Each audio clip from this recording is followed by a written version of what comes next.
قرآن صاحب بہت شکریہ. صورتحال آپ کے سامنے. آپ تو مذاکرات کے بڑے حامی ہوا کرتے تھے, کچھ تراکیب بھی آپ نے لڑانے کی کوشش کی, لیکن آج ہم اس صورتحال تک کیوں پہنچ گئے کہ جہاں ڈیڈ لاک ہے, پی ٹی آئی پیچھے ہٹنے کو تیار نہیں, حکومت کہہ رہی ہے کہ ان کو کلیئر کرنا ہے آج رات, ان کی بات نہیں ماننی, وہ کہہ رہے ہیں خان صاحب کو لیے بغیر نہیں جائیں گے.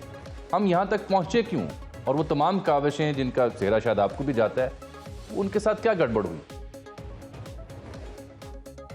بسم اللہ الرحمن الرحیم.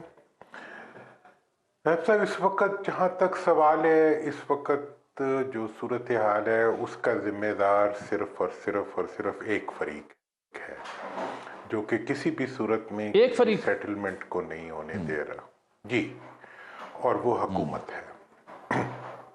اس سے پہلے آپ دیکھیں کہ کے پی کے اندر دو واقعات ہوئے ہیں. ایک قرم ایجنسی کا واقعہ ہوا ہے, اس سے پہلے پی ٹی ایم کا واقعہ ہوا, جن دونوں کے اندر اسٹیبلشمنٹ کی ٹاپ لیڈرشپ اور پی ٹی آئی کی کے پی کی ٹاپ لیڈرشپ نے مل بیٹھ کے ان دونوں ایشوز کو ریزالو ہی نہیں کیا, بلکہ اکٹھے بیٹھ کے ایون جو پی ٹی ایم والا ایشو تھا اس میں تو تمام پولیٹیکل پارٹیز کے ساتھ بیٹھ کے فیڈرل گورنمنٹ کے ریپرزنٹیٹیو کے ساتھ بیٹھ کے سارے ایشوز کو ڈسکس کیا اور اس کو ریزالو کیا. اور یہ جو قرم ایجنسی والا ہے, آرمی چیف بھی وہاں تشریف لے گئے اور اس کے سی ایم کے ساتھ بھی ڈسکشن ہوئی, اور سارا وہاں جا کے کل 7 دن کا سیز فائر بھی بیرسٹر محمد علی صاحب بھی گئے اور انہوں نے جا کے کرایا. ہیلی کاپٹر پہ فائرنگ بھی ہوئی, اس کے باوجود یہ ہو گیا.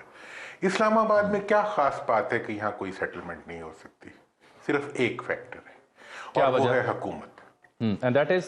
حکومت کی وجہ حکومت یہ سمجھتی ہے کہ جہاں مذاکرات شروع ہوں گے وہاں ان کی لیجٹمیسی ختم ہو جائے گی, وہاں وہ قائم نہیں رہ سکیں گے, چونکہ وہ ریت کے اوپر بھی نہیں ہے, وہ ہوا میں کھڑی ہوئی حکومت ہے. اور وہ اپنی حیثیت کو, اب تک حکومت کا ایک ہی ٹارگیٹڈ آبجیکٹو تھا کہ کسی طریقے سے ملک کے اداروں کو اور ملک کے عوام کو لڑا دیا جائے, فوج کو اور عوام کو کسی طرح ٹکراؤ کرا دیا جائے. اور اس کے لیے انہوں نے اپنی ہر ممکنہ کوشش کی, اور میں وہ سارے بیانات, ان کی ترغیبات, ان کے الزامات, وہ سب کے سب اگر آپ کے سامنے رکھوں تو یہ چیز ثابت ہو جائے گی کہ وہ یہ چاہ رہے تھے.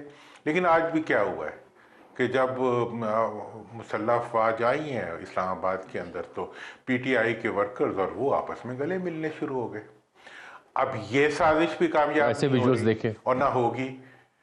ہاں, تو اب ایسی صورتحال میں یہ سمجھتا ہوں کہ اب جو جرگے کی ضرورت ہے, جو جا کے منت ترلے کی ضرورت ہے, جو جا کے دست بستہ درخواست کرنے کی ضرورت ہے, وہ اس حکومت سے ہے.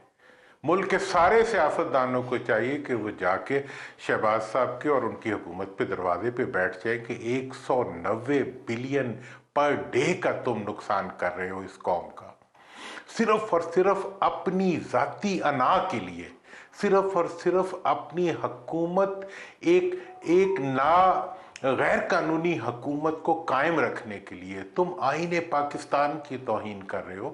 اس سب کے لیے کیا جواز ہے تمہارے پاس؟ اور جہاں تک سوال ہے پی ٹی آئی کا, آپ کہیں گے جی وہ نہیں مانتے, جی چیئرمین پی ٹی آئی لیڈر جو ہے پی ٹی آئی کے وہ نہیں مانتے. آپ نے کیا منوانا ہے ان سے بتائیں, میں آپ کو منوا دیتا ہوں.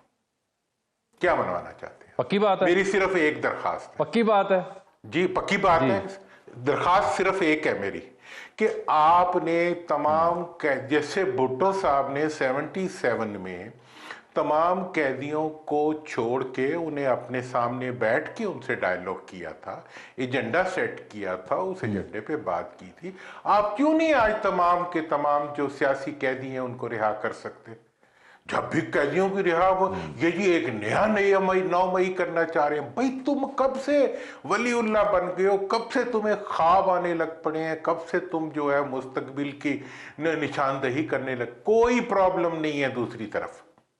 اور تمام اب تک کی سٹیٹمنٹ نہیں, وہ بھی تو دیکھیں نا, وہ ان کی جو اہلیہ محترمہ Bushra Begum, now she is leading from the front, گو کہ ابھی تھوڑی دیر پہلے ان کے علی امین قافلے کے آگے ہوں گے, ان کے پیچھے ہوں گی, لیکن وہ تو یہ کہہ رہی ہیں کہ عمران خان صاحب کو لیے بغیر ڈی چوک سے واپس نہیں جائیں گے.